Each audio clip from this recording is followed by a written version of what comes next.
Апошнія цёплыя дні восені варта правесці на стадыёне, каб падтрымаць любімыя каманды. У гэтым упэўнены не толькі супрацоўнікі АБФ ФТБ, але і прадстаўнікі каманд-удзельніц Беларусьбанк вышэйшай лігі. Усё таму, што першынства вырушвае на фінішную прамую. І ледзьве не кожны матч мае прынцыповы ўплыў на вызначэнне лепшых і горшых калектываў эліты.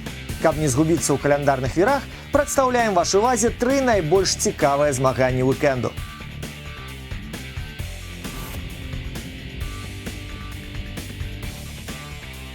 У вышэйшай лізе на сваім полі Барысаў толькі двойчы саступаў бела-зялёным за ўсю гісторыю стасункаў. Апошні раз гэта адбылося ў 2013-м, калі на 95-й хвіліне Александр Карніцкі дапамог аформіць сенсацыйны рэзультат. З тых часоў Гомель не тое, што перамогі здабыць не змог, нават мяча не правёў. Зараз у абойме прадстаўнікоў поўдня, праўда, ёсць другі снайпер першынства Віталь Квашук, які аднавіўся пасля траўмы. Аднак не факт, што гэта зруйнуе тэндэнцыю. Супрацьстаяць Гомелю будзе лепшая абарона першынства 2019. Ды і ў наступе ў чэмпіёна ўсё файна. Рыхтуецца да матчу лепшы асістэнт у гісторыі нашай вышэйшай лігі Ігор Стасевіч. Зараз на рахунку капітана БАТЭ 125 выніковых перадач. Абнавіўся пасля нагрузак зборнай лепшы бамбардзір БАТЭ ў сезоне Станіслав Драгун. Яго 9 мячоў дапамагаюць Барысаву ісці на серыю 5 матчаў запар без параз. Ды і Максім Скавыш відавочна ў форме. З яго дапамогай чэмпіёны вось ужо 11 тураў запар хаця б адзін мяч у чужую браму ды праводзіць. Хутчэй за ўсё, серыя працягнецца і на Барысаў-арэне, бо ў першым крузе Стасевіч са Скавышам без праблем здолелі аформіць вікторыю жоўта-сініх у Гомелі. Дома ж БАТЭ сёлета толькі аднойчы згубіў ачкі, мінімальна саступіўшы па вясне брэсцкаму «Дынама».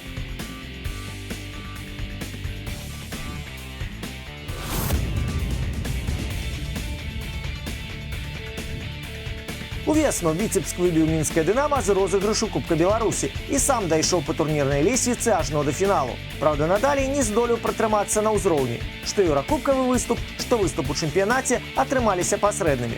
Сёння поўнач адчайна чапляецца за 8-й радок табліцы, хоць і мае пры гэтым мінус 11 па забітых ды прапушчаных мячах. А таксама разам з Нёманам валодае найгоршай выніковасцю ў чэмпіянаце. З такім актывам «Дынама» ў Мінску не скарыць, бо на радзіме бела-блакітныя не саступаюць ужо 4 сустрэчы запар. Больш за тое, у двубоях з Віцебскам на сваім полі сталічныя спартоўцы ў сярэднім прапускаюць менш за мяч. Да таго ж, цягам 11 тураў у першынстве 2019 падначаленыя Сергей Гурэнкі абавязкова тарпедуюць абарону канкурэнтаў. Дадамо і тое, што Віцебск ужо 4 сустрэчы запар не можа перамагчы мінскае «Дынама» ў фармаце першынства. Апошні поспех датуецца ліпенем 2017-га. І што цікава, той вынік парні з поўначы здабылі ў сталіцы.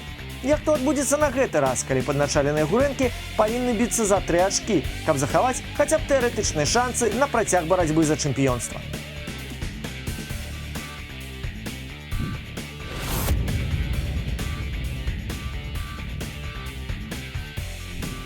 Можа, гэта прагучыць дзіўна, але адзін з самых стабільных ды ўпэўненых у сабе беларускіх клубаў мае адмоўную дынаміку ў сустрэчы з Іслаччу ў элітным дывізіёне. З 7 сустрэч ажно 3 чорна-белыя аддавалі суперніку. Праўда, у асноўным расчараванні сустракалі Жодзіна ў гасцёх. Нават у першым крузе бягучага першынства аўтазаводцы пацярпелі мінімальную сухую паразу. Што ж тычыцца хатніх сустрэч, то тут усё больш-менш прыстойна. Ніводнай памылкі пры 3 вікторыях і нічыей. Цікава, што і ўвогуле ў сезоне 2019 «Тарпеда» дома гуляе выбітна. Напрыклад, у апошніх 7 сустрэчах на родным стадыёне каманда Юрыя Пунтуса здабывала альбо нічыю, альбо перамогу. Іслач, дарэчы, за межамі мінскага раёна выглядае сціпла. Толькі 3 перамогі ў 12 сустрэчах. Аднак у нацэленасці на чужую браму ваўкам не адмовіць. Перад сухой паразай ад Віцебска ў мінулым выездзе ажно 6 сустрэч у гасцях драпежнікі адзначаліся. Плюс 5 матчаў з іх не саступалі, і толькі візіт на поўнач збіў ваўкоў з панталыку. Зараз ехаць куды бліжэй, і можа гэта дасі гасцям палёгку.